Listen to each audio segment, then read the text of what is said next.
Master the skill of staying calm under pressure. Written and published by Audiobook. Let's start with a question. What if the storm you fear was never outside you at all? This book isn't about being fearless. It's about learning to breathe when the weight of the world is crushing your chest. It's about keeping your soul steady while everything around you shakes. Master the skill of staying calm under pressure is more than a guide. It's a journey back to your center. In the pages ahead, you won't find quick tips or shallow advice. You'll walk into real-life moments, crisis, heartbreak, betrayal, failure, and you'll sit there, in the thick of the heat. Not as a victim, but as someone who learns to stay still when panic wants you to run. Why does this matter? Because life won't wait for the perfect time to test you. It'll hit you at the worst moment. A medical diagnosis. A job you thought was secure, gone. A call in the night you never expected. And when that moment comes, you'll either drown in the wave, or you'll stand in it. This book will teach you how to stand. You'll learn how to master your emotional triggers, how to train your nervous system to stop feeding the panic, how to step back from the noise of others and find the stillness of your own voice. And most importantly, you'll learn how to feel deeply without losing control. We'll break down the science of stress. We'll walk through the psychology of resilience. And we'll do it all through story, through people who've walked through fire and didn't burn. Each chapter will take you deeper, from the split-second choices that change lives, to the long, quiet battles no one else sees. But before we begin, let me ask you something. When the pressure builds, when the moment feels too big, too loud, too fast, do you rise? Or do you retreat? Let's find the answer together. Chapter 1. The Silent Earthquake Within. Let me ask you something. Have you ever looked calm on the outside, while everything inside you was collapsing? You smiled. You nodded. You even answered the phone. But your chest was tight. Your mind was spinning. And your hands, maybe they were trembling just slightly, just enough that no one noticed, but you felt it. That is what I call the silent earthquake. It's what happens when the outside world demands composure, while your inner world is screaming for help. Let me take you to a moment I'll never forget. It was a Thursday morning. Clear skies. The kind of morning that gives no warning. I was preparing for a presentation that could change the trajectory of my career. I had spent weeks building it, rehearsing it, refining every word and slide. This was the moment. And then, the call came. Dad's in the hospital. It's serious. Everything froze. My brain split in two, half still holding the laptop, the notes, the schedule. The other half already racing to the worst-case scenarios. Was it a heart attack? A stroke? Is he even going to survive the next few hours? And still, I had to present. The room filled with people. The lights dimmed. And I stood in front of the screen, my father's life hanging in uncertainty, while I spoke about marketing strategies and revenue goals. That's when I felt it. The earthquake. Not outside. Inside. And in that moment, I realized something. Calm isn't the absence of pressure. It's the mastery of presence. Before we go on, if this story is opening your eyes, don't forget to like, subscribe, and share the channel. It helps us reach more souls just like yours. Now let's go deeper. The biology of breakdown. You see, what I experienced wasn't unique. It's what psychologists call an acute stress response. Your amygdala, the brain's alarm system, kicks into high gear. Your heart rate spikes. Your breathing shortens. Cortisol floods your bloodstream. This is evolution's way of saying, run, fight, or freeze. But here's the problem. Most of the battles we face today don't require fists. They require focus. And when your body is in fight or flight mode, clarity disappears. That's why people forget their words in job interviews.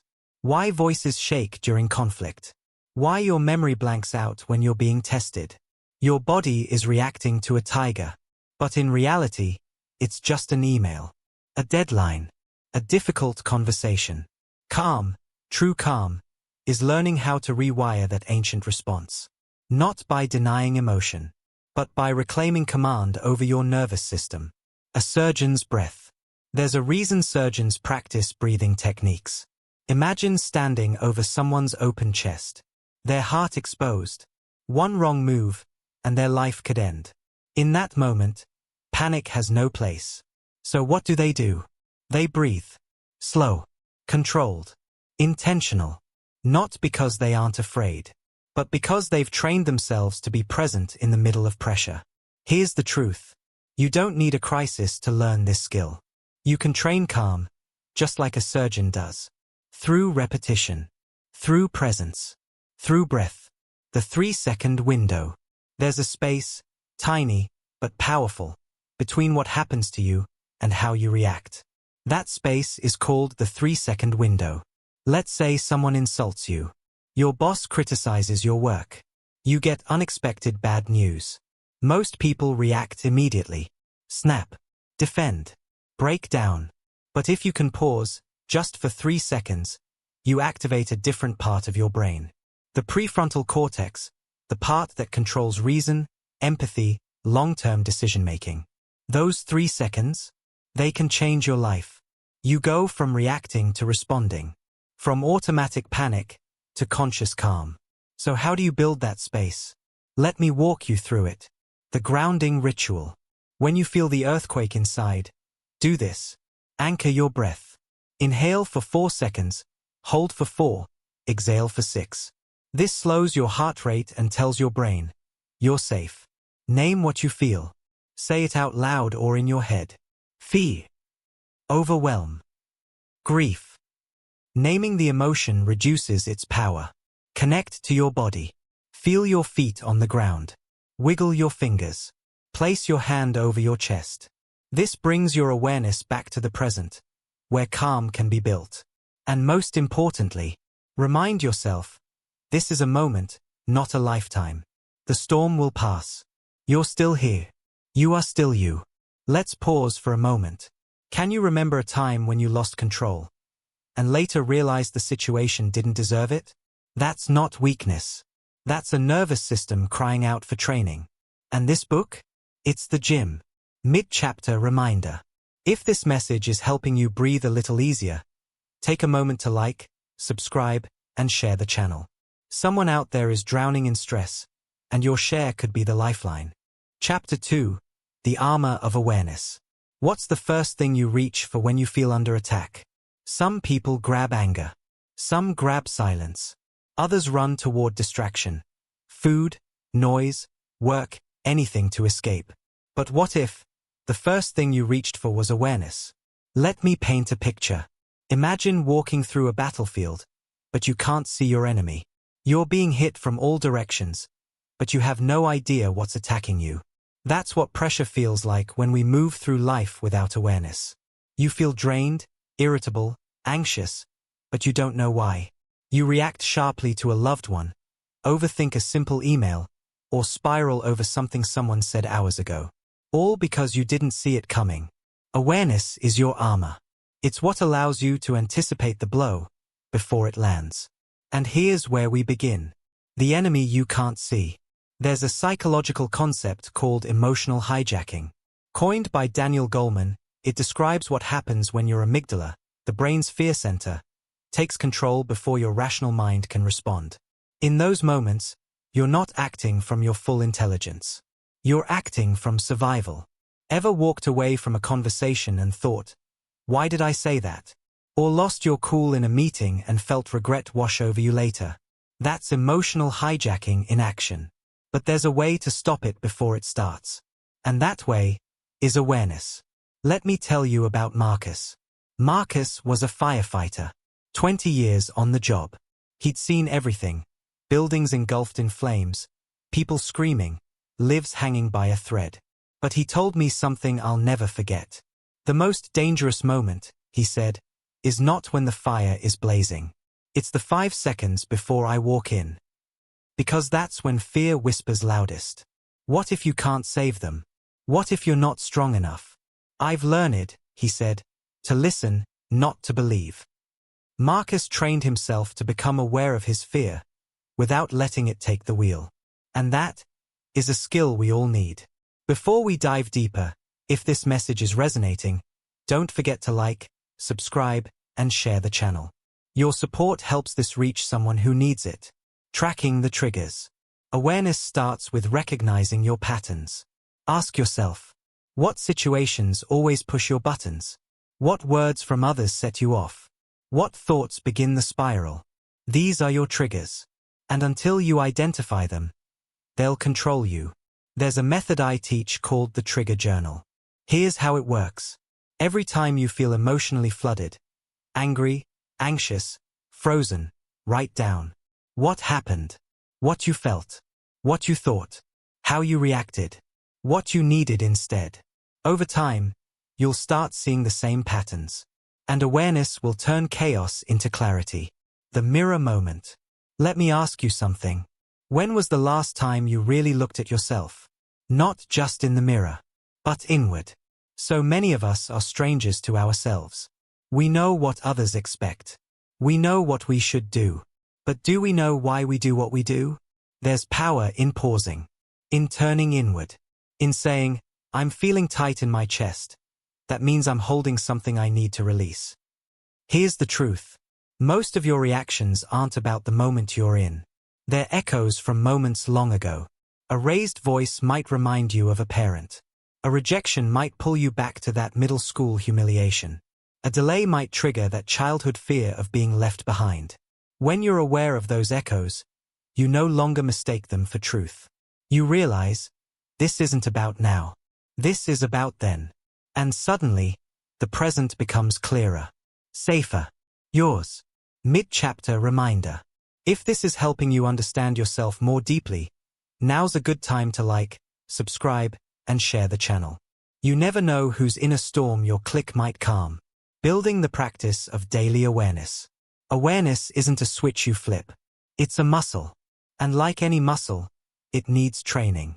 Here's a daily practice that takes just 5 minutes. Morning scan. When you wake up, ask, what's the first emotion I feel? Where is it in my body? What thought is sitting behind it? Midday check-in. Pause at lunch. Ask, what's taking most of my mental space today? Am I reacting or responding? Evening reflection. Before bed, ask, what triggered me today? How did I handle it? What will I do differently next time? This isn't about judgment. It's about curiosity. You're learning the terrain of your own mind, so you can walk it without stumbling. Chapter 3. The weight you don't know you carry. Let me ask you something. What are you holding? That no one can see. That ache in your chest at midnight. That tightness in your jaw when someone questions your worth. That heavy silence you carry in rooms where you're expected to smile. Most of us are carrying things we never talk about. And most of those things aren't loud. They're quiet. Invisible. But they shape our lives, our reactions, our pressure points. You can't stay calm if you're already carrying too much. So in this chapter, we go deep. Not into crisis, but into the slow, silent buildup of unresolved emotion. The kind that leaks into your tone, your decisions, your health. The kind that becomes your default stress, until you forget what peace ever felt like. The backpack story. Imagine you're hiking up a mountain. Every few miles, someone hands you a stone. Some stones are small, petty arguments, daily stress. Others are massive, grief, betrayal, childhood wounds.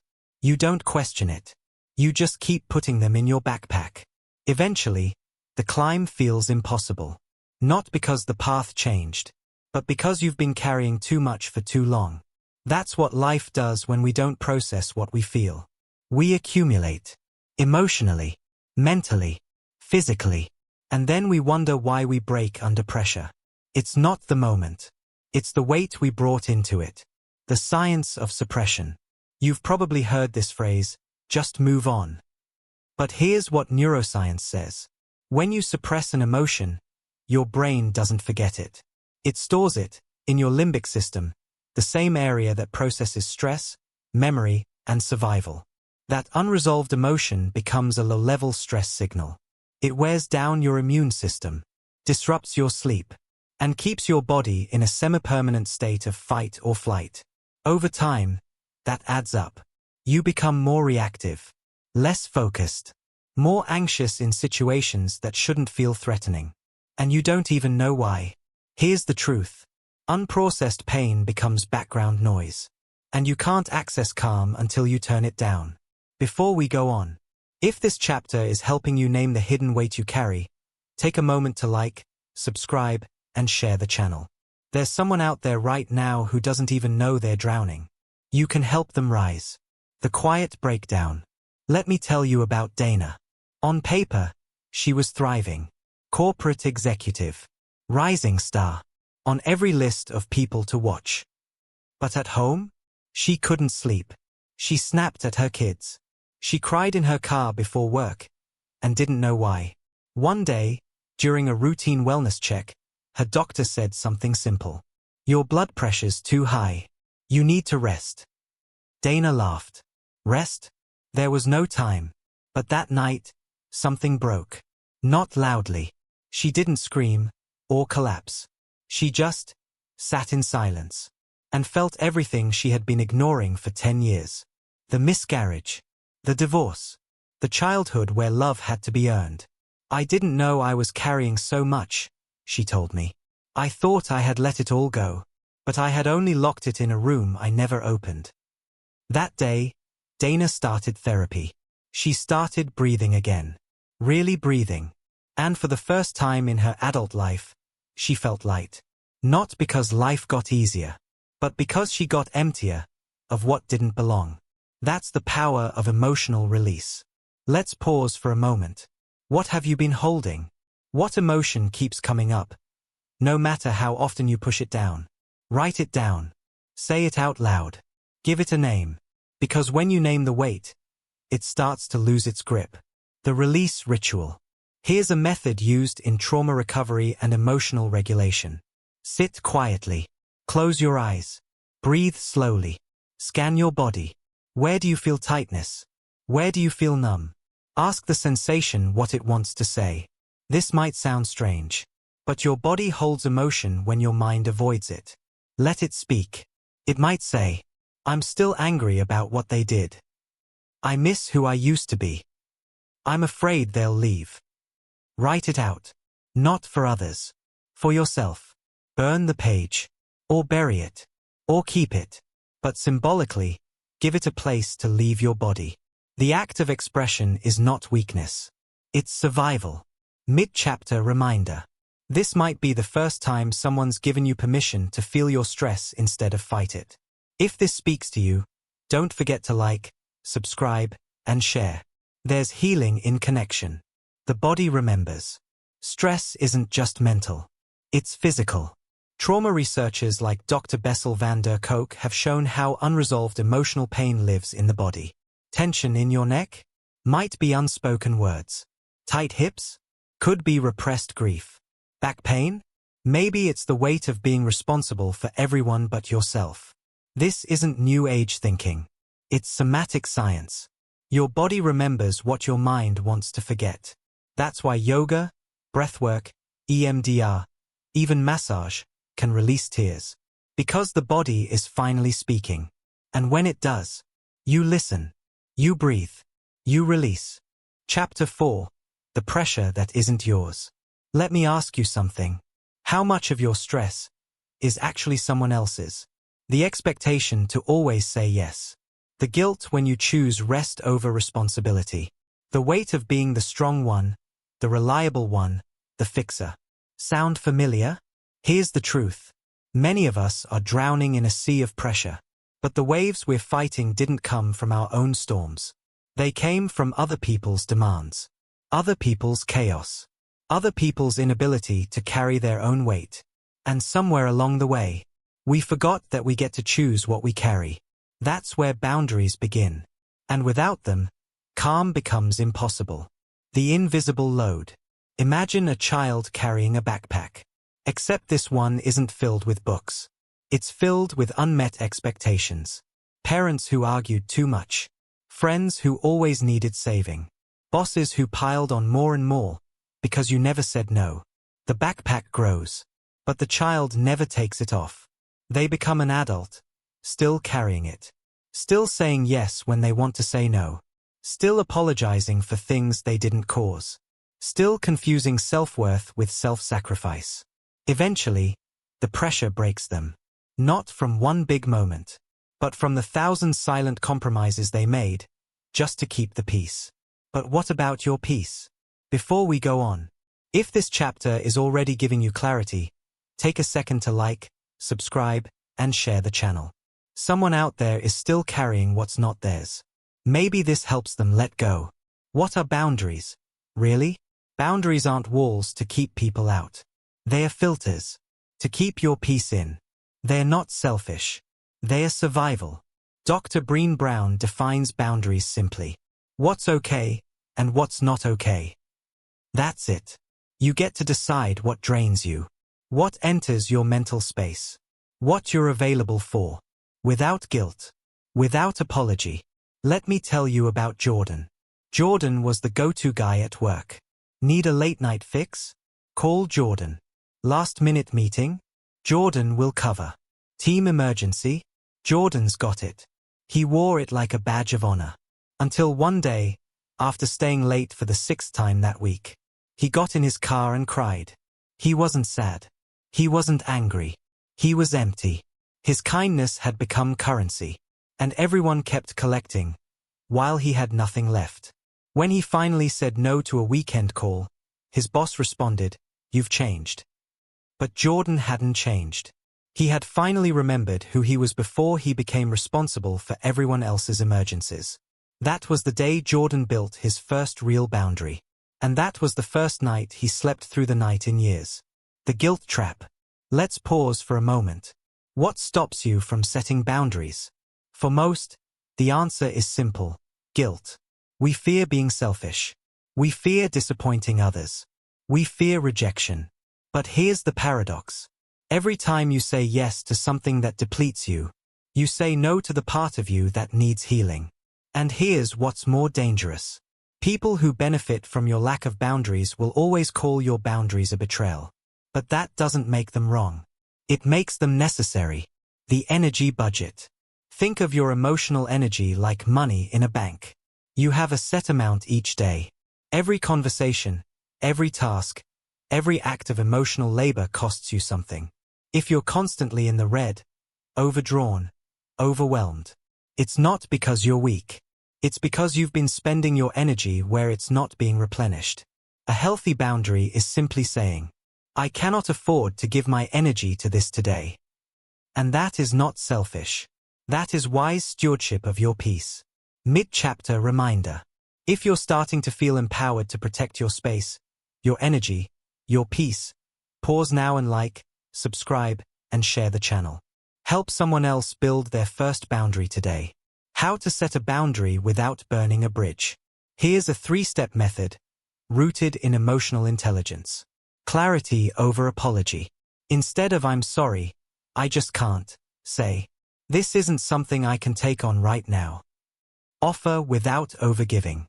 You can still care without overextending. Example, I can't meet this weekend, but I'd be happy to check in next week. Stick to the limit. When people test your boundary, because some will, don't waver. The strength of a boundary is in your consistency. And remember, you don't owe anyone more access to you than you are emotionally available to give. The nervous system and boundaries. Here's something many don't realize. Your body feels when your boundaries are violated. That tight chest when you say yes to something you resent? That's your body saying no before your mouth does. That tension after a conversation with a certain person? That's your nervous system ringing the alarm. Boundaries protect more than time. They protect your nervous system's stability. And staying calm under pressure? It starts by not letting the wrong pressures in to begin with. Chapter 5. The mind that makes it worse. Let me ask you something. How many of your worst moments never actually happened? You imagined the rejection. You played out the argument. You rehearsed the failure before the test even began. And your heart still raced. Your breath still shortened. Your body still reacted, as if it were real. That's the mind under pressure. It doesn't just respond to reality. It creates its own. And unless we learn to tame it, guide it, ground it, the mind can become the loudest, most dangerous source of pressure we face. The imagined fire. Picture this. You walk into a room. You see two people whispering. They glance in your direction. Your stomach drops. They're talking about me. You think, I must have done something wrong. And just like that, without a word spoken, you're spiraling, heart racing, mind replaying every mistake you might have made. Emotions building toward a situation that doesn't even exist. That's what psychologists call cognitive distortion.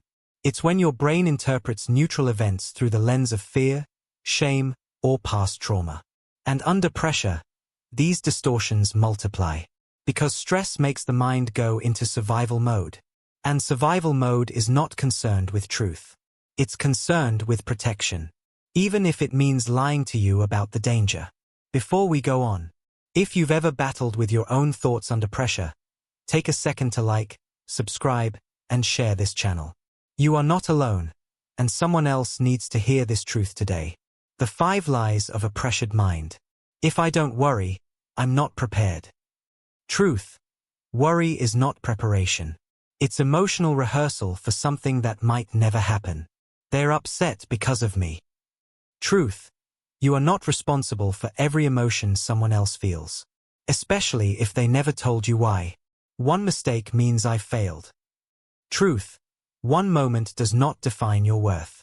Growth is never linear. If I'm not perfect, I'll be rejected. Truth. The right people accept your flaws. The wrong ones use them against you. I can't handle this. Truth. You've handled worse before. You just forgot how strong you were. The spiral of thought. Let me tell you about Ava. She was preparing for a job interview. Everything was ready. Resume printed. Outfit chosen. Answers rehearsed. But the night before, her mind started spiraling. What if I freeze? What if they see through me? What if I embarrass myself and ruin my chances forever? By morning, her anxiety had morphed into nausea. She cancelled the interview. When I spoke with her later, she said something heartbreaking. I didn't fail because I wasn't ready. I failed because my mind convinced me I wasn't worthy. Pressure didn't break her. Perception did. The inner narrator. We all have a voice in our head. Sometimes it sounds like our parents. Sometimes a past teacher.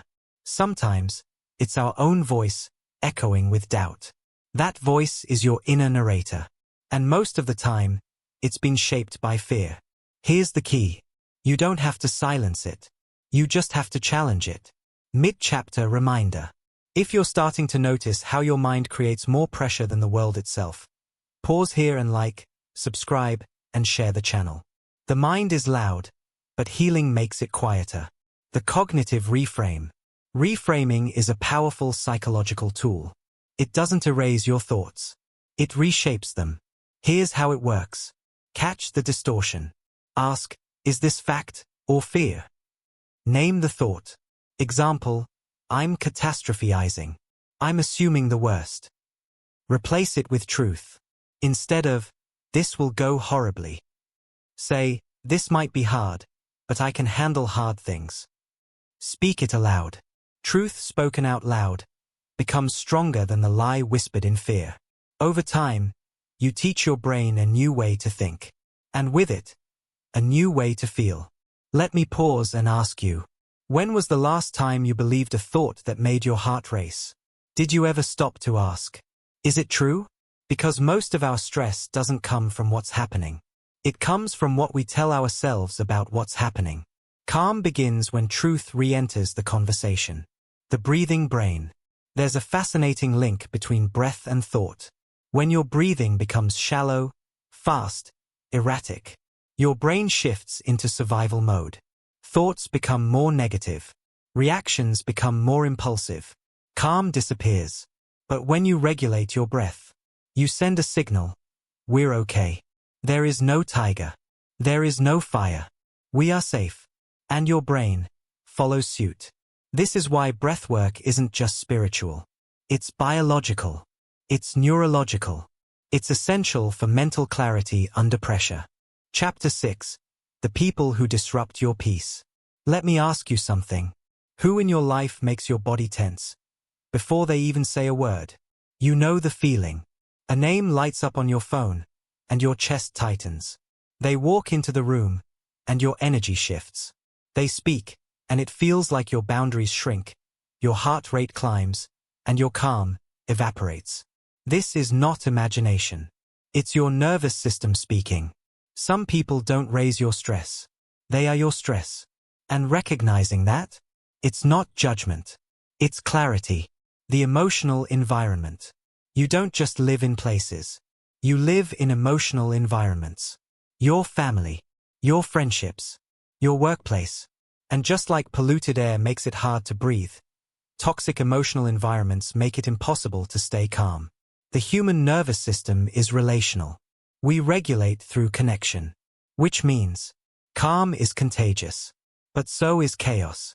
That's why you can feel perfectly fine, and then spend 10 minutes with a person who's angry, anxious, or volatile, and suddenly, you're spiraling. That's not weakness. That's biology. And it's time we stopped ignoring it.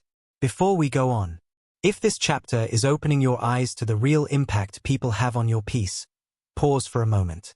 Like, subscribe, and share the channel. You might help someone recognize their own emotional environment for the first time. Emotional vampires. There are people who don't just need your time. They feed off your calm. They show up in a crisis. They pull you into their drama. They call, not to connect, but to unload. They don't seek solutions. They seek attention. And if you're not careful, they'll make your peace their emotional currency. But here's what's worse.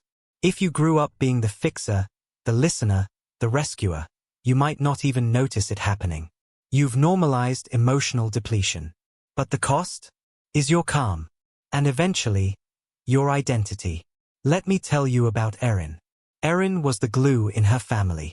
Every holiday, every emergency, every conflict, she was the one holding it together. But what no one saw was the cost. She couldn't sleep. She dreaded every phone call. And every time she tried to set a boundary, she was told, "You've changed. You're selfish. We need you." Erin wasn't selfish. She was exhausted. And eventually, she made the hardest decision of her life. She stopped answering every call. She stopped fixing what others refused to take responsibility for. She started protecting her peace like it was sacred. Because it was. And slowly, her calm returned. Not because the people changed, but because she did. Emotional safety, the invisible key. We talk a lot about psychological safety in workplaces. But what about in relationships? Ask yourself, can I express myself around them without being shamed? Do I feel drained or nourished after spending time with them? Am I allowed to say no without fear of guilt or retaliation? If the answer is no, you're not safe. And where there is no safety, calm cannot exist. Mid-chapter reminder. If this message is helping you see relationships differently, take a moment to like, subscribe, and share. There are millions walking through life emotionally exhausted because no one ever told them they could walk away. You can't heal in the same place that broke you. This is a hard truth. But some environments, some people, are incompatible with healing. You might love them. You might have history with them. But their presence keeps your nervous system in survival mode. And survival mode is the enemy of peace. You are allowed to choose distance. Not out of hate, but out of love for yourself. How to protect your peace around others. Here are 5 practical tools for maintaining calm in tough relational spaces. Pre-boundary visualization. Before the interaction, visualize your emotional boundary. Picture a shield around your energy. Remind yourself, I am not here to absorb. I am here to observe. Anchor objects. Wear a bracelet, a ring. Carry a stone in your pocket. Something to touch when tension rises, reminding you to ground, to breathe, to stay centered. Response rituals. Instead of reacting in the moment, have phrases prepared. Let me think about that. I hear you. I'm going to need some time. That's not something I can take on right now. Silent exit. Sometimes, the most powerful act of self-care is not engaging. You don't have to explain your silence to people who never respected your voice. Aftercare. After a difficult interaction, decompress. Journal. Walk. Meditate. Discharge the tension, so it doesn't live in your body. Let's pause for a moment. Who disrupts your peace most often? Can you feel their energy in your chest, even when they're not in the room? That's not weakness. That's your nervous system begging for protection. Chapter 7. When everything feels uncertain. Let me ask you something. What do you do when there's no clear answer? When the job interview goes silent?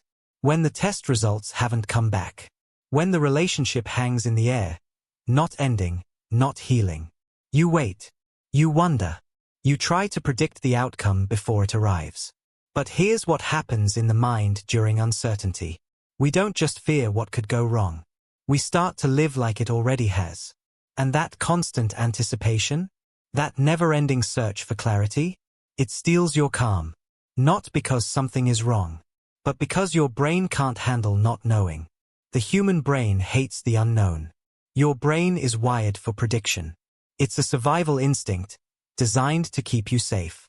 But when there's no data, no direction, no resolution, the brain fills in the gaps. Usually with fear. Why? Because fear feels safer than uncertainty. Fear says, prepare for the worst. Uncertainty says, sit still and wait. And in a world that worships productivity and control, waiting feels like failure. But it's not. Waiting is a skill. And calm is born in the waiting. Before we go on, if this chapter is already helping you breathe through the unknown, take a moment to like, subscribe, and share the channel. Someone you love might be silently drowning in uncertainty. Help them find their anchor. The story of Arya. Arya was a dancer. She had spent 10 years training for a chance at the national stage. Then, during a warm-up, she felt a pop in her knee. It was subtle, but something told her, this is serious. 2 MRIs. 3 opinions. A final verdict, you might dance again. Or you might not. And then, nothing. No timeline. No answers. Just recovery. Just rest. Just silence. I don't mind healing, she told me. I mind not knowing what I'm healing for. That's the curse of uncertainty. It asks you to keep showing up, without a promise. To keep doing the work, without a clear reward. But Arya kept moving, small movements, quiet discipline, breath by breath. A year later, she stepped back onto the stage. Not with certainty, but with grace. Because she had learned what most never do. You don't need clarity to move forward. You just need courage. The science of intolerance of uncertainty. There's a term in psychology, intolerance of uncertainty, IU. It describes a trait where people find the unknown so distressing, they try to eliminate it, even if it costs their peace. People with high IU constantly seek reassurance, obsess over details, avoid taking risks or making decisions unless they're sure. Sound familiar? Most people don't suffer from a lack of confidence. They suffer from a lack of control. But here's the twist. The more you try to control uncertainty, the more anxious you become. Because life refuses to be controlled. Let's pause for a moment. Where in your life are you waiting for certainty? What decision are you postponing until everything feels clear? What emotion are you avoiding, just because it doesn't come with a guarantee? Here's the truth. Clarity isn't a starting point. It's a result. It comes after you've walked through the fog. Not before. Mid-chapter reminder. If this is helping you find peace in the waiting, take a breath, and then share. Like, subscribe, and help someone else learn that they're not weak for being afraid of the unknown. We all are. Anchoring in uncertainty. Here's how to stay grounded when everything feels unstable. Shrink the frame. Instead of asking, what will happen next month? Ask, what can I do in the next 24 hours? The mind panics when it zooms out too far. Peace lives in the present. Name the fear. Say it, I'm afraid of losing them. I'm scared I won't be chosen. I'm terrified it won't work out. Naming the fear disarms its grip. Build a certainty ritual. When life feels chaotic, create micro-rituals. A daily walk at sunrise. Tea at 3 p.m. Journaling at night. The body craves rhythm. And rhythm brings reassurance. Repeat this truth: not knowing is still living. Because life doesn't pause for clarity. And your calm doesn't have to wait for certainty. What the wise know. If you study spiritual leaders, elite athletes, trauma survivors, you'll find a common thread. They don't resist uncertainty. They embrace it. They don't love the unknown. They simply stop trying to fight it. Because eventually, they learn. You don't conquer the unknown by knowing more. You conquer it by trusting more. In your breath. In your preparation. In your strength. In the process. Chapter 8. The Prison of Perfection. Let me ask you something. When did good enough stop feeling good? When did showing up start needing to look flawless? When did doing your best begin to feel like failure? You see, perfection doesn't shout. It whispers. You should have done more. That wasn't impressive enough. They're going to notice what you missed. And if you listen closely, that whisper never stops. That's not striving. That's self-imprisonment. Because perfection doesn't lift you higher. It wears you down. Quietly, constantly. And before long, you can't relax. You can't breathe. You can't rest. Because nothing ever feels finished. Nothing ever feels enough. The illusion of control. Perfectionism is a lie dressed as discipline. It tells you that if you just get everything right, you'll be safe. You'll be admired. You'll be in control. But here's the truth. Perfect never comes. It's not a place. It's a prison. You build it brick by brick. Every time you silence your needs. Every time you erase your mistakes. Every time you shrink your joy so others won't think you're arrogant. Eventually, the walls close in. And you forget what it felt like to just be. Before we go on, if this chapter is making you reflect on the hidden weight of perfectionism, pause for a second. Like, subscribe, and share the channel. There's someone out there tonight replaying every mistake, and they need this more than you know. The silent burnout. Let me tell you about Theo.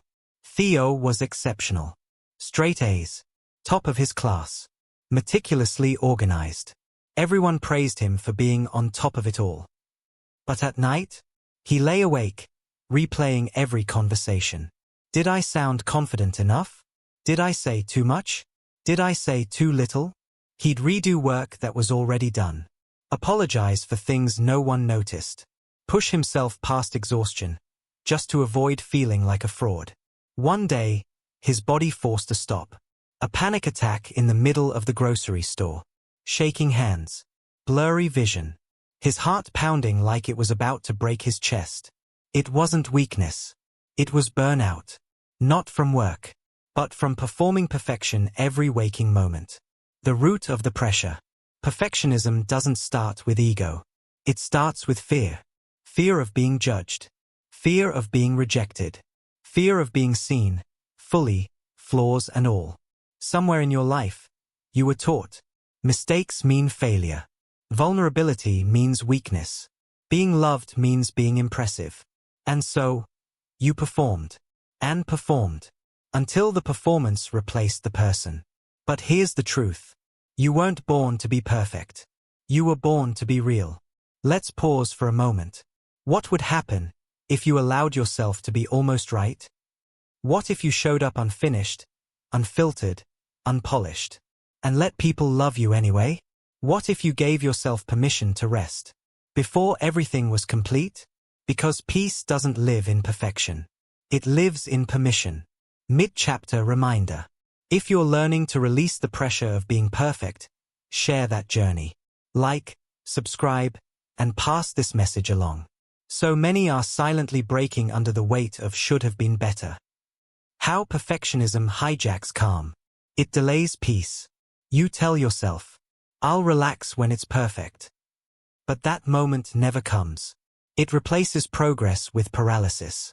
You delay starting, because if it won't be flawless, why bother? It turns self-worth into a scoreboard. Every win becomes the new standard. Every mistake feels like identity failure. It distorts connection. You hide your struggles, afraid others will see the cracks. But connection lives in the cracks. The result? You feel alone. Even when you're surrounded. Even when you're admired. Because no one really knows you. The healing practice, imperfect on purpose. Here's a radical act of emotional rebellion.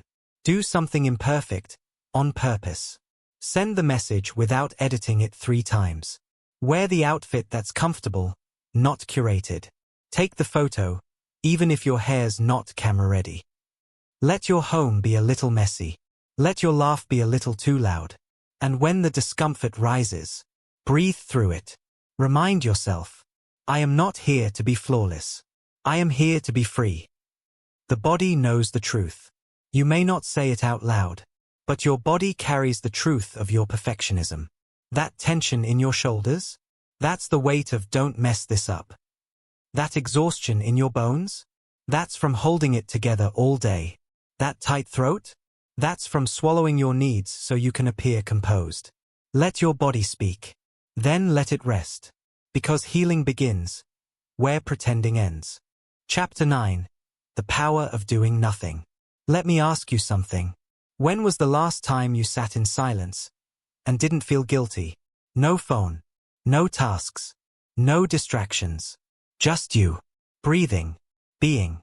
Hard to remember, isn't it? You see, the world doesn't reward rest. It glorifies the hustle. It praises the busy.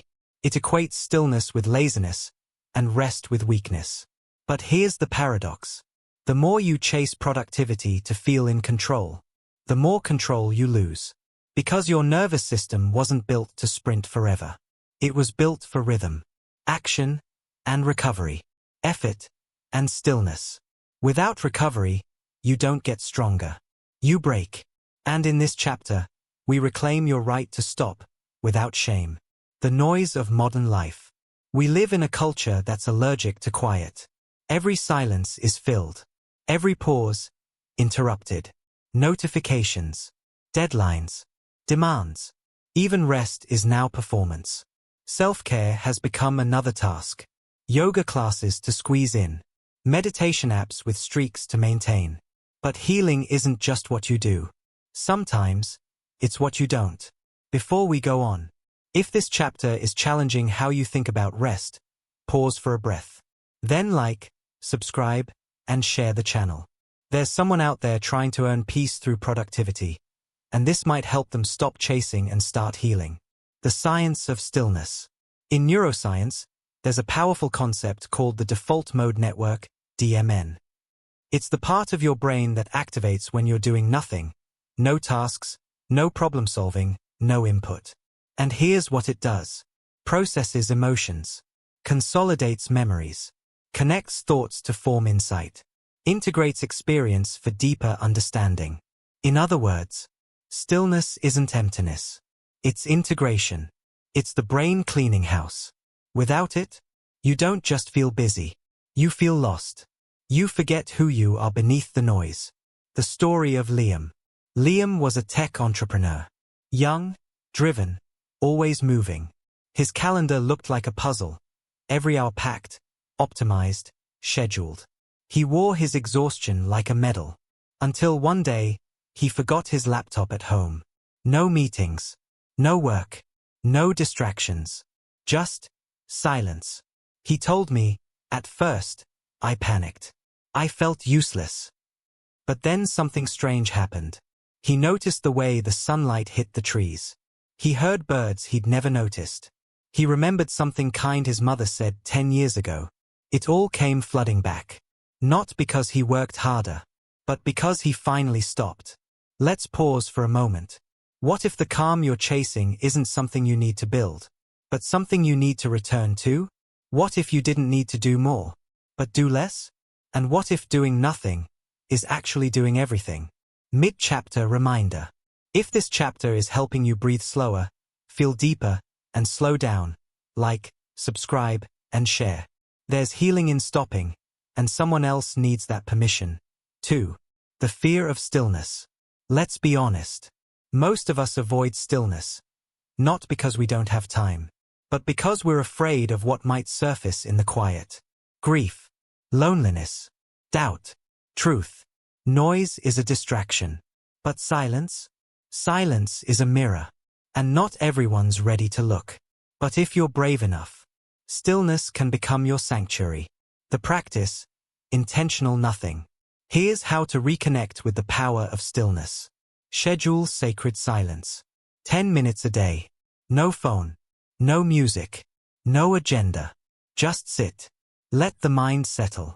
Let the body soften. Watch. Don't judge. Whatever thoughts rise, don't chase them. Just notice. That's fear. That's a memory.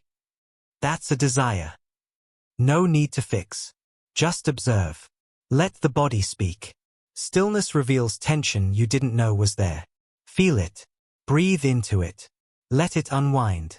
Return gently. Don't rush out of it. Let the calm carry over into the next task. This isn't meditation. It's permission. To be. Nothing more. The wisdom of nature. Nature doesn't rush. The moon doesn't apologize for phases. The ocean doesn't crash constantly. The tree doesn't grow faster just because someone's watching. It just is. And it thrives in that rhythm. So can you. You are not a machine. You are a being. And your stillness is not your failure. It's your wisdom. Chapter 10. Feeling without falling apart. Let me ask you something. What do you do with the emotions you don't know how to carry? The ones that hit you out of nowhere. Tears in a parking lot. Anger at the smallest comment. Grief that sneaks in with a song, a smell, a silence. Do you push them down? Do you tell yourself, I'm fine? Do you pretend they don't exist? Because here's what many people get wrong. They think calm means not feeling, not crying, not breaking, not reacting. But real calm is not repression. Real calm is this. I feel this fully, and I still stay grounded. That is strength. That is skill. That is freedom. The emotional flood. Your nervous system is like a riverbank. When life is steady, emotions flow like water, easy, contained. But pressure, trauma, unprocessed pain, they turn that river into a flood. Suddenly, your body is overwhelmed. You lash out. You shut down. You break. Not because you're weak, but because no one ever taught you how to hold what you feel. That's what this chapter is about. Learning to feel without falling apart. Before we go on, if this message is helping you breathe through your emotions, pause for a moment. Like, subscribe, and share this chapter. There's someone right now, barely holding it together. You could be the voice that helps them stay afloat. The myth of the strong one. Let me tell you about Leah. Leah was the rock in her family. Every loss, every crisis, every broken moment, she held everyone else together.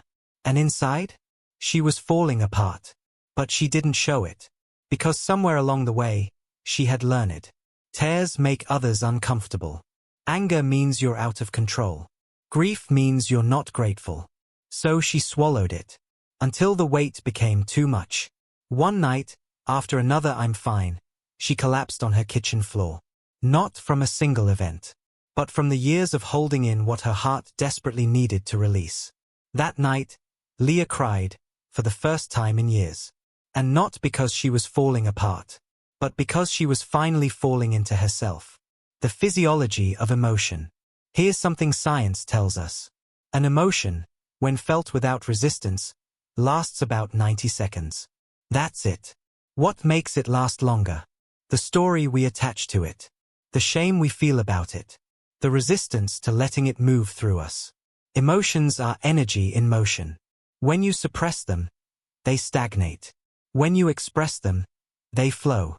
And when they flow, you don't lose control. You regain it. Let's pause for a moment.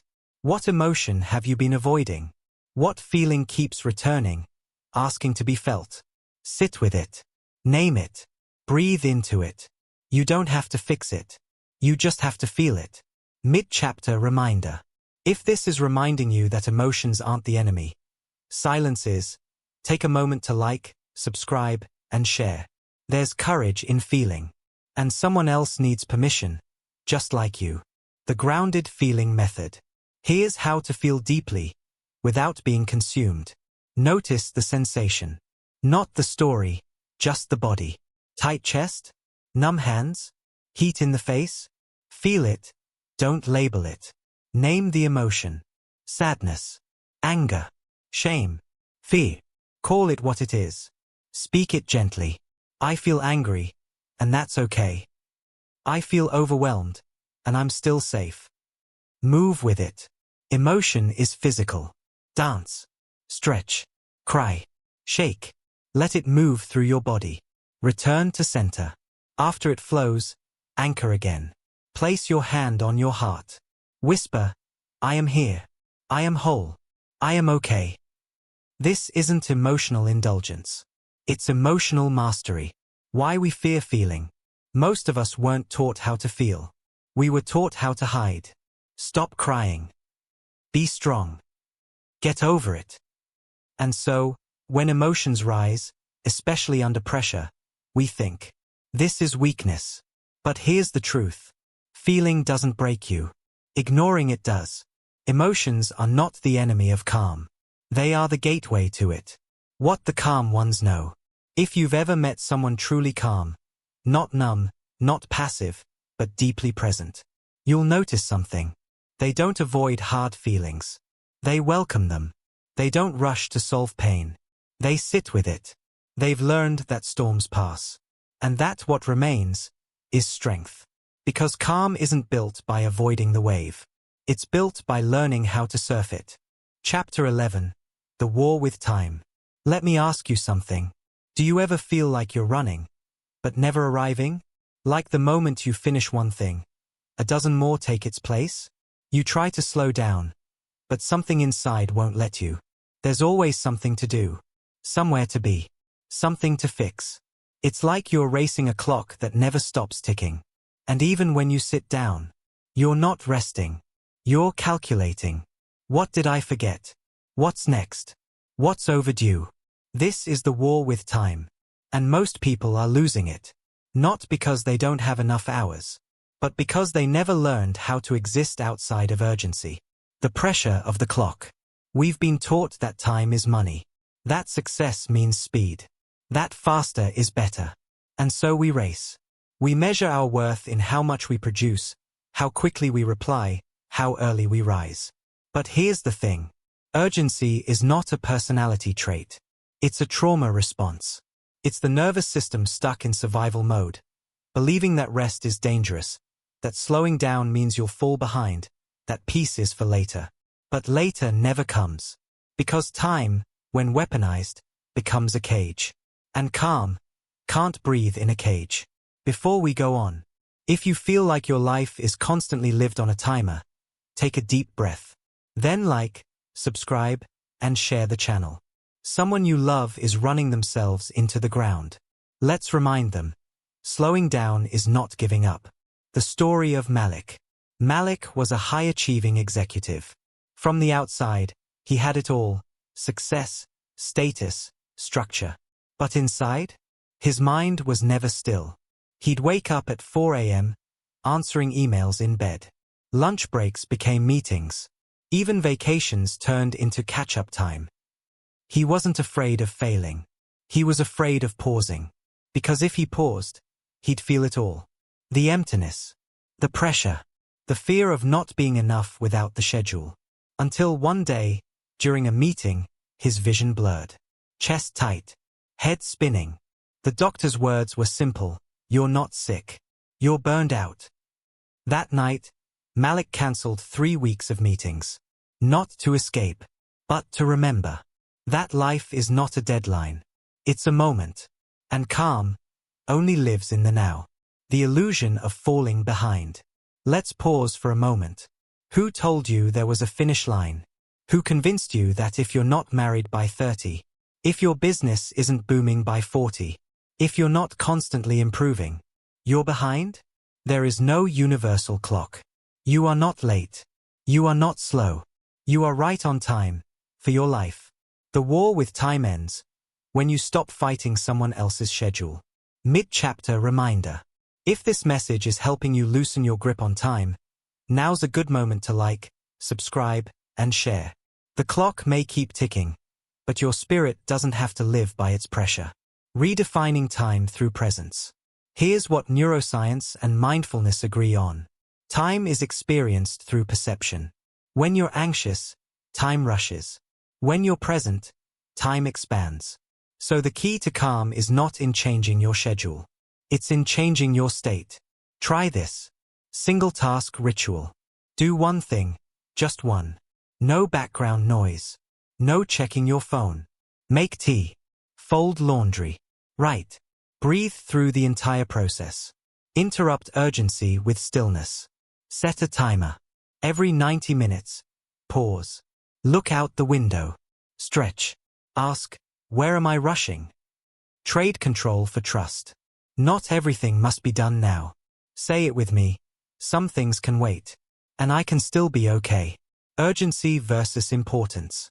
Not everything urgent is important. Let me say that again. Not everything urgent is important. But our brains don't know the difference unless we train them. Here's how. When a task feels urgent, ask, will this matter in a week? Is this pressure mine or someone else's? When your mind says go faster, answer with, going slower gets me there smarter. When time feels like a weapon, remember, you hold the clock, not the other way around. The rhythm of real life. Nature doesn't rush. The seasons arrive when they're ready. Babies are born when the body decides. Healing doesn't respond to deadlines. So why do you expect your peace to arrive on schedule? Calm is not a productivity hack. It's a rhythm. And that rhythm can't be rushed. It must be remembered. Chapter 12. The body remembers everything. Let me ask you something. Have you ever flinched at a voice that wasn't yelling? Felt your stomach tighten when the room was silent? Walked into a place and felt tension rise? For no reason? That's not imagination. That's memory. Not in your brain, but in your body. You see, the body keeps score. Every stress it's absorbed. Every emotion you never voiced. Every time you pushed through instead of pausing. It holds all of it. Quietly, faithfully, endlessly. Until one day, it speaks. Through pain. Through fatigue. Through anxiety that seems to come from nowhere. And in this chapter, we'll listen. Because calm isn't just in your thoughts. It's in your nervous system. The somatic connection. Your nervous system has two main settings. Sympathetic, fight or flight. Parasympathetic, rest and restore. Most people today live stuck in the first. Always alert. Always bracing. Always preparing for something to go wrong. Not because they choose to, but because their bodies never got the signal that the danger was over. The trauma passed. The breakup ended. The boss is gone. But the body? Still waiting for safety. Before we go on, if this chapter is helping you understand your body's wisdom, take a deep breath. Then like, subscribe, and share the channel. So many are living with unexplained pain, and this may be the key they've been searching for. The story of Eliana. Eliana had chronic migraines. She tried everything, medications, sleep schedules, food journals. Nothing worked. Until one day, in a trauma-informed yoga class, she broke down in tears. Not from pain. From memory. During a guided breathwork session, an image flashed. Her mother's voice during a childhood fight. She hadn't thought about it in years. But her body never forgot. That day marked the beginning of healing. Not just from migraines, but from disconnection. Because Eliana realized, you can't relax a body that doesn't feel safe. The tension you don't notice. Let's pause. Scan your body right now. Are your shoulders up? Your jaw tight? Your belly clenched? You weren't aware, were you? That's the nervous system, on autopilot. Always holding. Always protecting. Always bracing for something you may not even remember. But here's the good news. The body can unlearn. It just needs practice. Gentle, consistent, compassionate practice. Mid-chapter reminder. If you're feeling seen by this chapter, or breathing more deeply already, like, subscribe, and share this moment. The body heals in community, and this message might bring someone home to theirs. Reclaiming safety in the body. Here are 4 somatic tools to return your body to safety. Grounding touch. Place your hand on your heart, or both palms on your thighs. Feel the warmth. Feel the weight. Say quietly, I'm here. I'm safe. Orienting. Look around the room. Name 5 colors. Notice 3 sounds. This tells your body, this is now, not then. Shake it out. Animals shake after stress. You can too. Stand up. Shake your hands, your legs, your jaw. Let the energy move. Sigh it out. A long, audible exhale. Inhale through your nose. Exhale through your mouth. With sound. That sound is release. Let it be messy. What the body needs to hear. Sometimes healing isn't about what you say to your mind. It's what you say to your body. You're allowed to rest. You don't have to hold this anymore.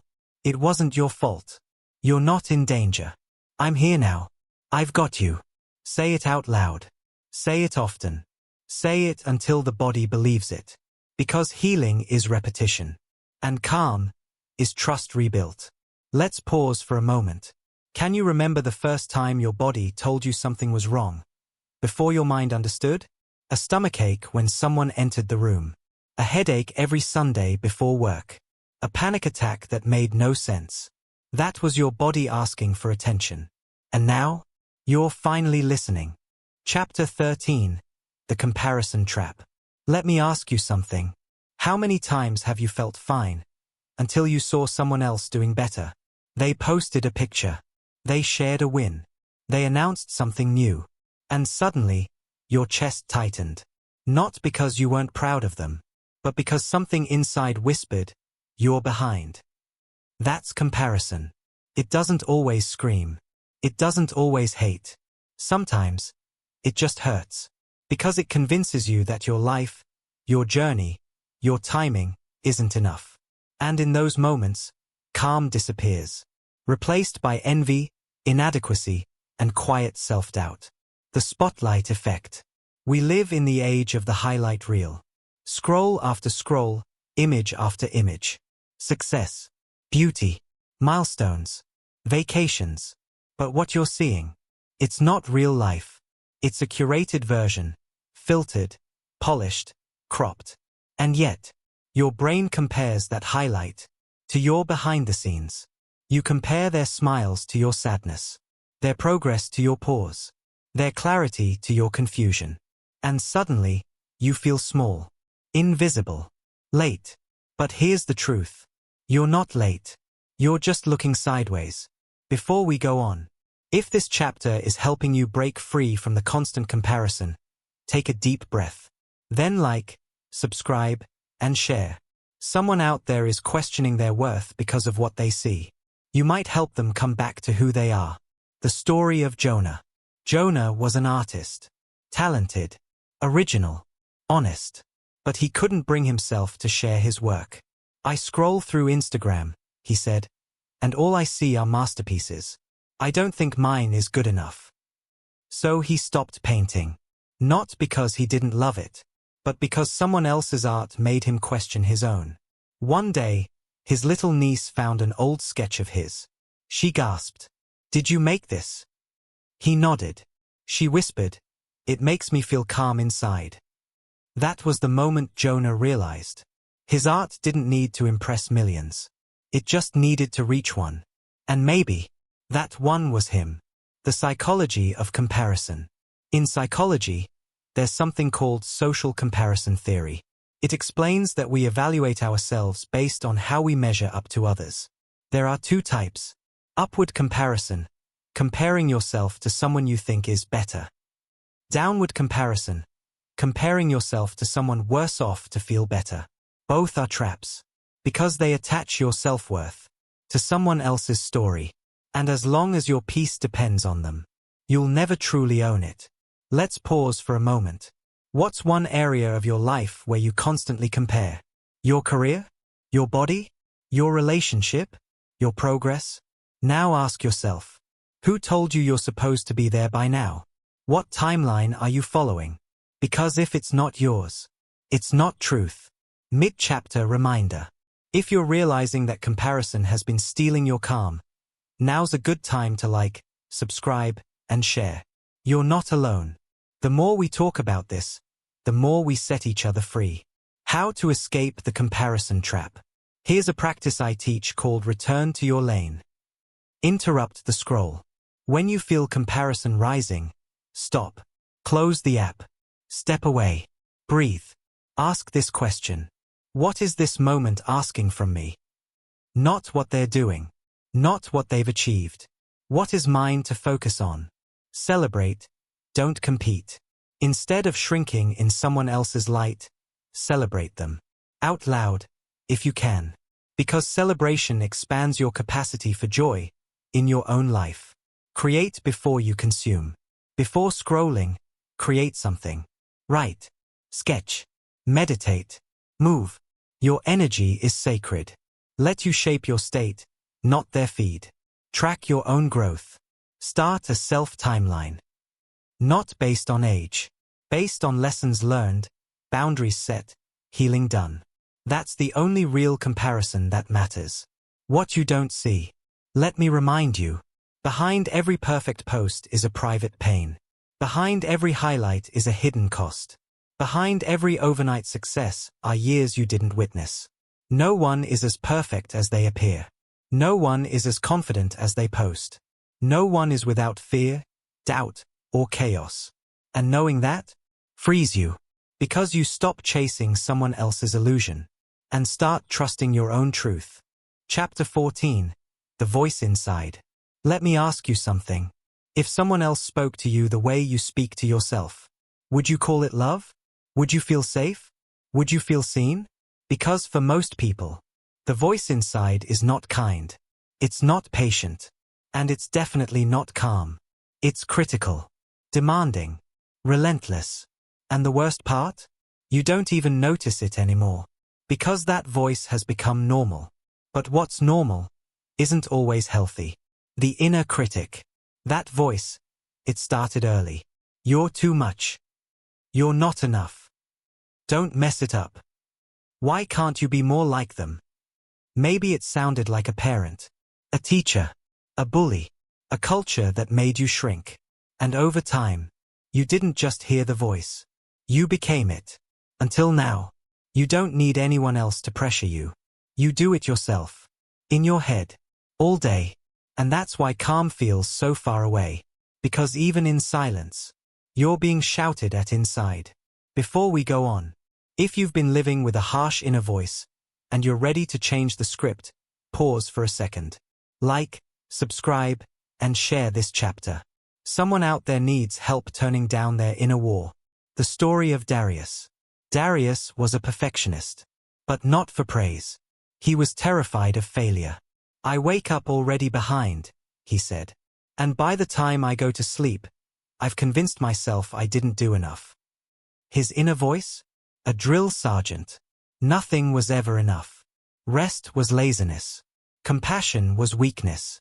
But one night, while journaling, he asked himself a question. Would I talk to my son like this?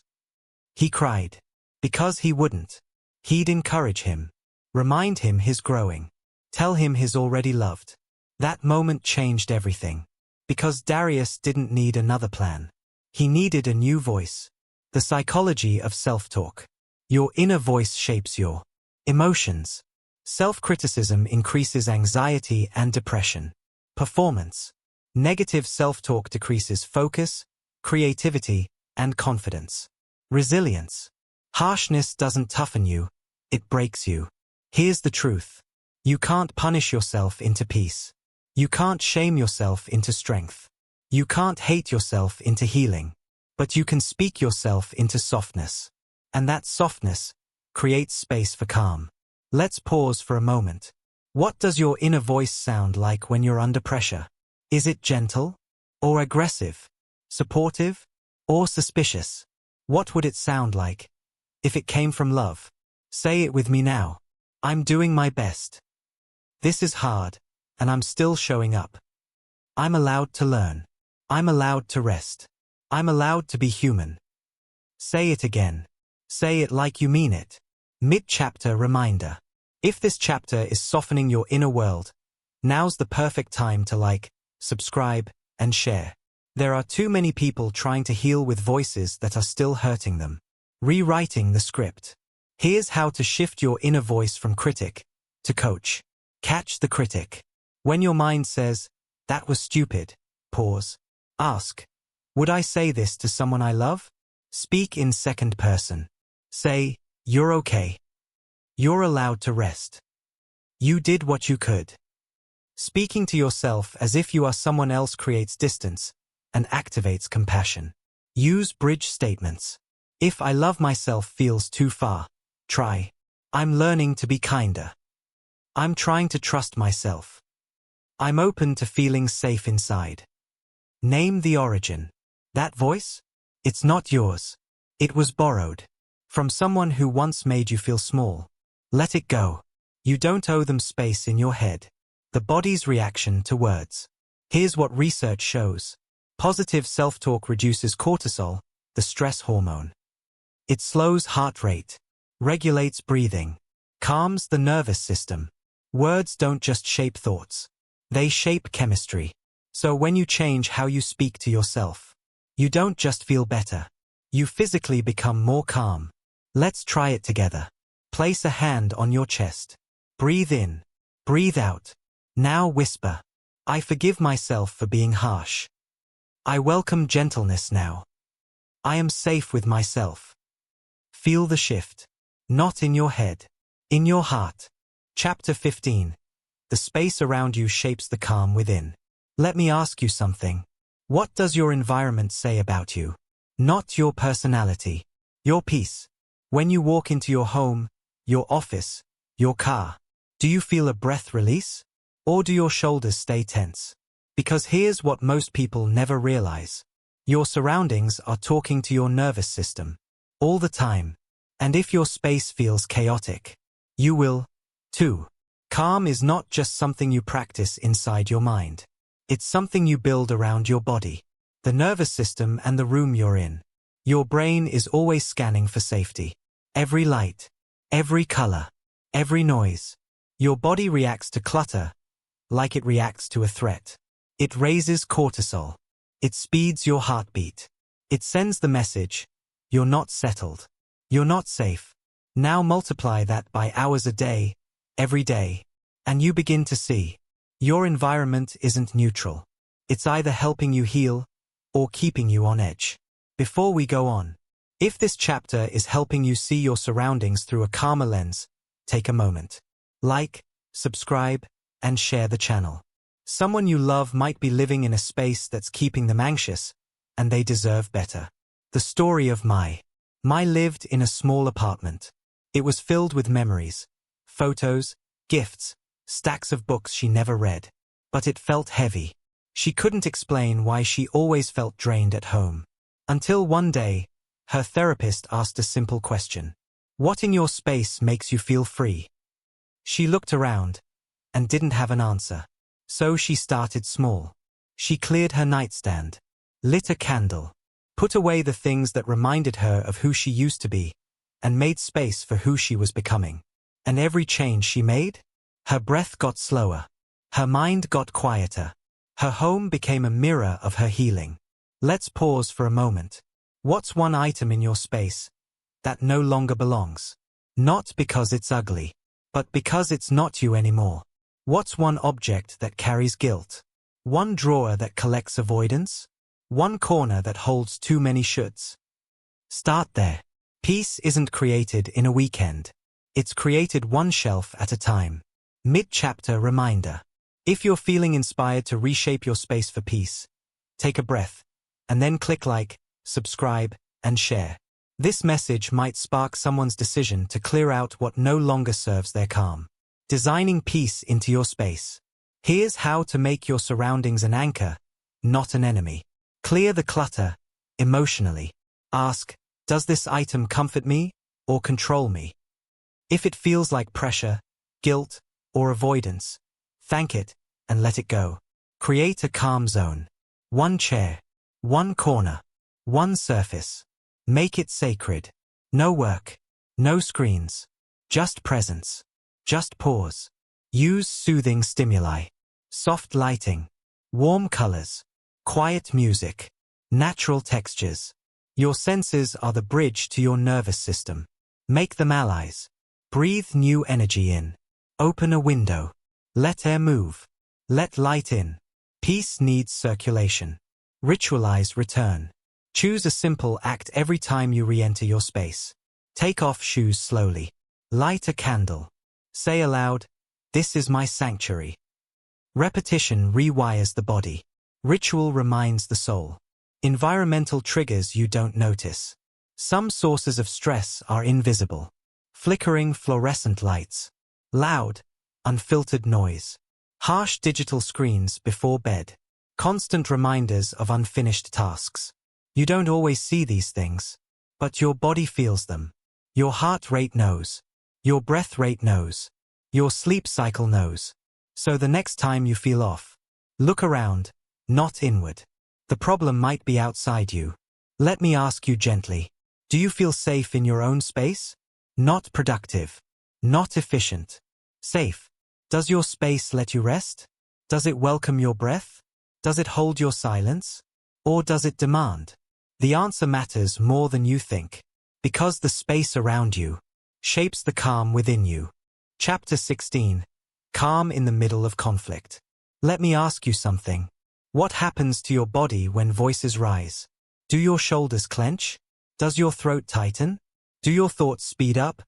Or completely shut down? Maybe you go silent. Maybe you defend. Maybe you walk away, not because you're calm, but because you're overwhelmed. Here's what most people never say out loud. Conflict doesn't begin with words. It begins in the body.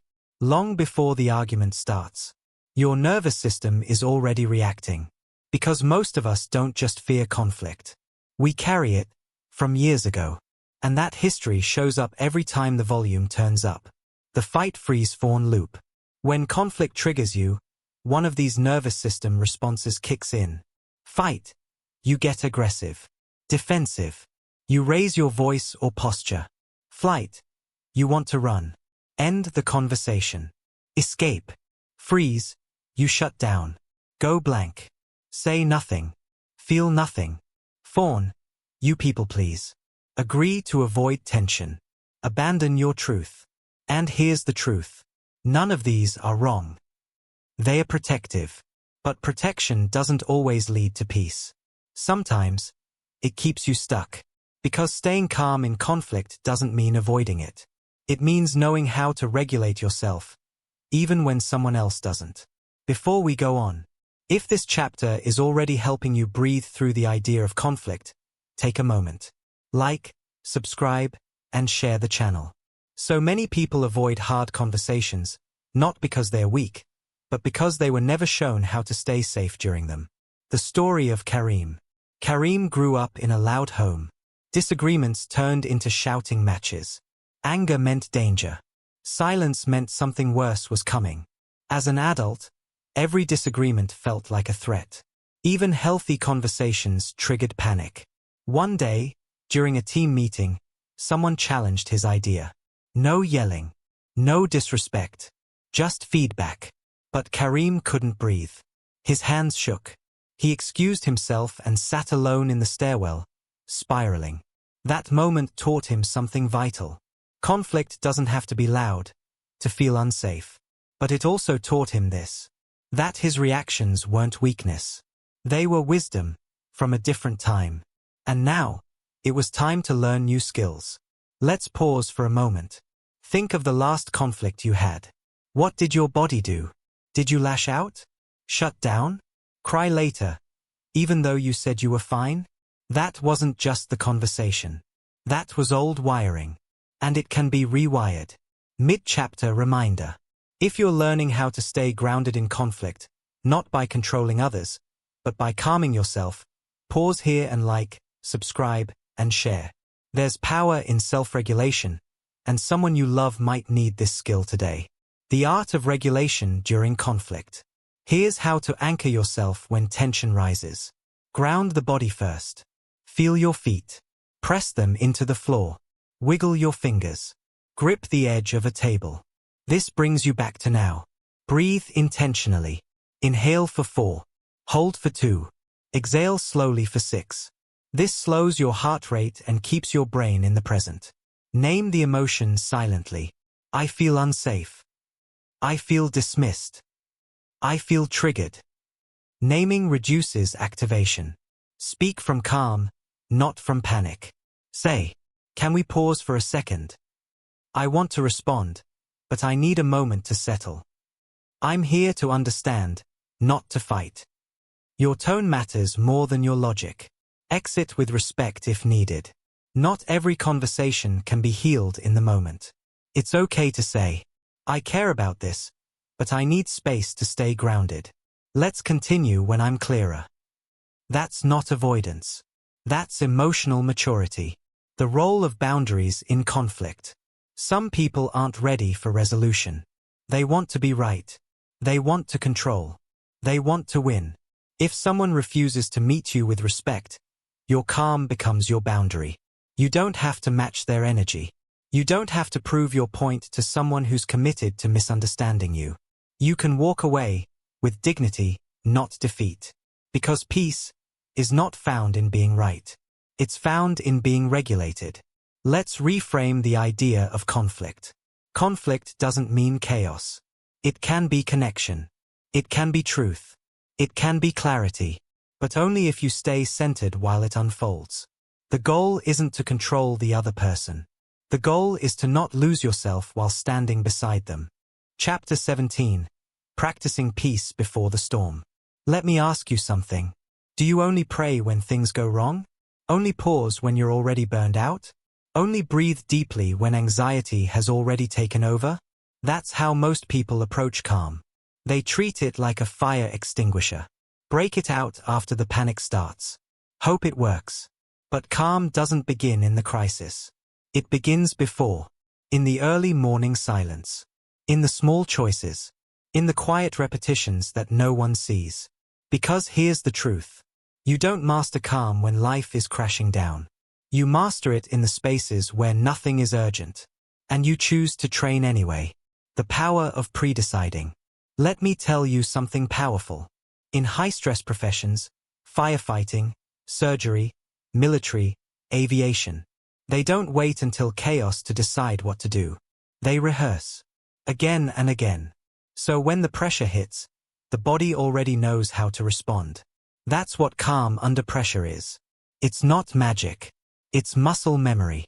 And every quiet moment is a chance to build it. Before we go on, if this chapter is helping you see peace as a practice, not a personality trait, pause. Like, subscribe, and share this message. Someone else needs to hear that calm can be learned, one choice at a time. The story of Amora. Amora was a school teacher. Loud classrooms. Overstimulated kids. Constant interruptions. For years, she ended each day completely drained. But then she started a 5-minute ritual. Before stepping into the school building, she sat in her car. Eyes closed. Hand on heart. Breathing in. Breathing out. She whispered, I carry peace into the room with me. It seemed simple. But weeks later, when a child screamed, when a parent criticized her, when her lesson got thrown off, she didn't react like she used to. She paused, breathed, responded.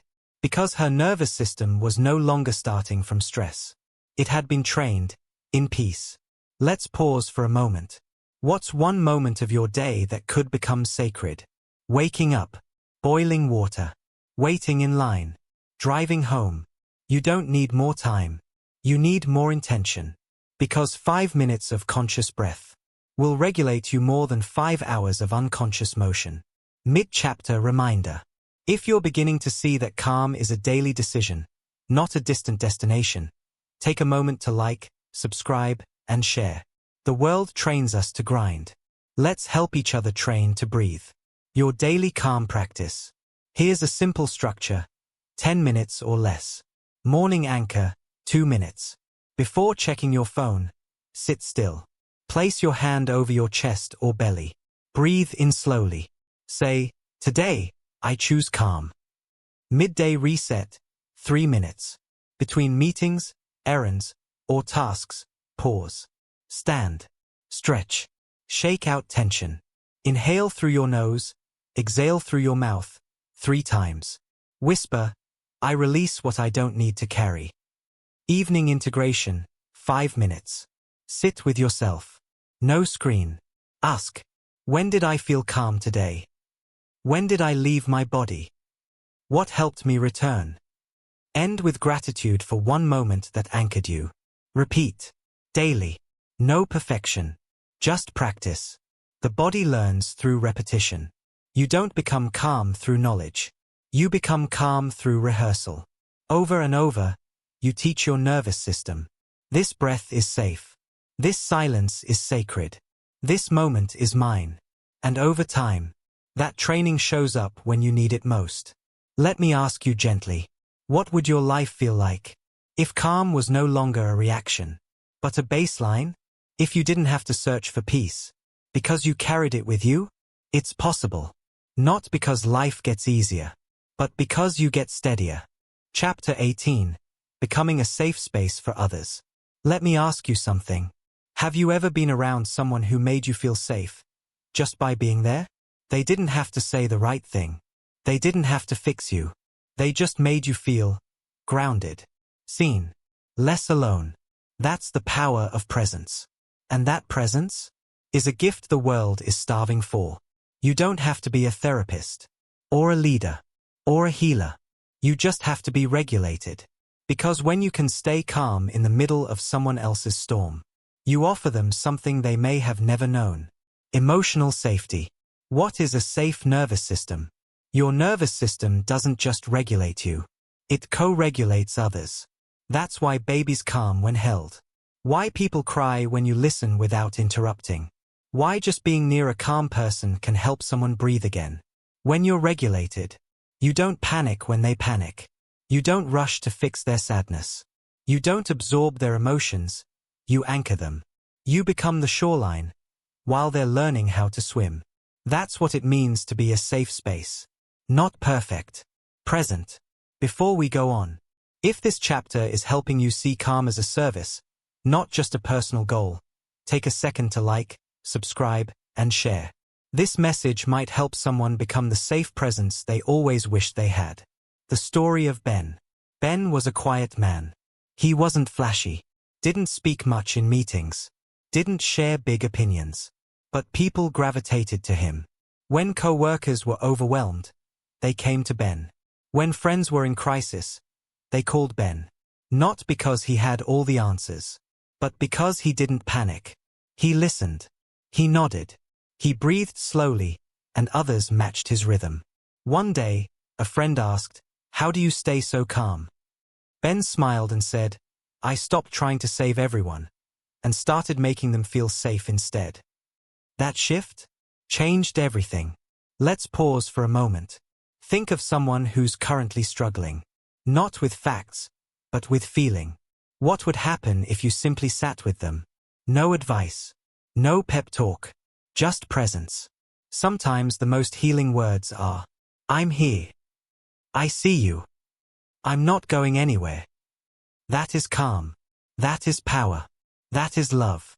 Mid-chapter reminder. If you've ever wished someone would sit with you in silence, then you know how much this matters. Like, subscribe, and share this chapter if you believe in becoming the peace you wish you had. How to be a safe space, even when you don't have the answers. Regulate before you respond. Before helping others, check in with yourself. Are you calm or anxious about their anxiety? Breathe. Settle. Then engage. Listen without correcting. Don't interrupt. Don't minimize. Don't rush to the bright side. Say, "That makes sense. I hear you. That sounds heavy. Do you want to vent or want support?" Hold their pain without absorbing it. You are not responsible for their healing. You are responsible for your presence. Let your body be a message. This moment is safe. You are safe. Resist the urge to perform. You don't need to fix. You don't need to be profound. You just need to stay. Even in the silence. Especially in the silence. Your calm is contagious. Studies show that nervous systems sync when we're close to others. It's called neural resonance. That means your breath can slow theirs. Your presence can regulate theirs. Your stillness can become their signal to soften. You might never know the impact of your calm, but someone will remember how they felt in your presence. And that will stay with them. Let me ask you gently, do people feel safer after spending time with you? Not more entertained. Not more impressed. Safer. Because in a world where everyone is reacting, your regulation becomes a revolution. Chapter 19. You are the calm. Let me ask you something. After everything you've learned, after all the storms you've stood in, can you see it now? You never had to find calm. You were always the source of it. Not outside. Not in the next breath. Not in the next book, technique, or fix. The calm you've been chasing was always within you. Waiting. Listening. Asking for permission to rise. The calm was never lost. You've simply been distracted. By fear. By urgency. By noise. By a world that profits off your panic and praises your pressure. But none of those things define you. Because you are not your worst moment. You are not your loudest thought. You are not your fastest reaction. You are the stillness underneath it all. The breath that never broke. The rhythm that kept returning. The quiet voice that whispered, "Keep going." That was you. It's always been you. Before we close, if this book has helped you breathe deeper, think slower, or feel stronger, take a final moment to like, subscribe, and share the channel. Because calm is contagious. And your peace might be someone else's beginning. You've learned to stand. You now know how to pause between trigger and reaction. How to breathe through the unknown. How to separate your worth from your performance. How to feel without falling apart. How to protect your peace from people who never protected theirs. How to make silence sacred again. How to become a safe space for yourself and for others. These are not soft skills. These are survival skills. These are legacy skills. And the more you live them, the more you change the world around you. Not with volume. Not with victory.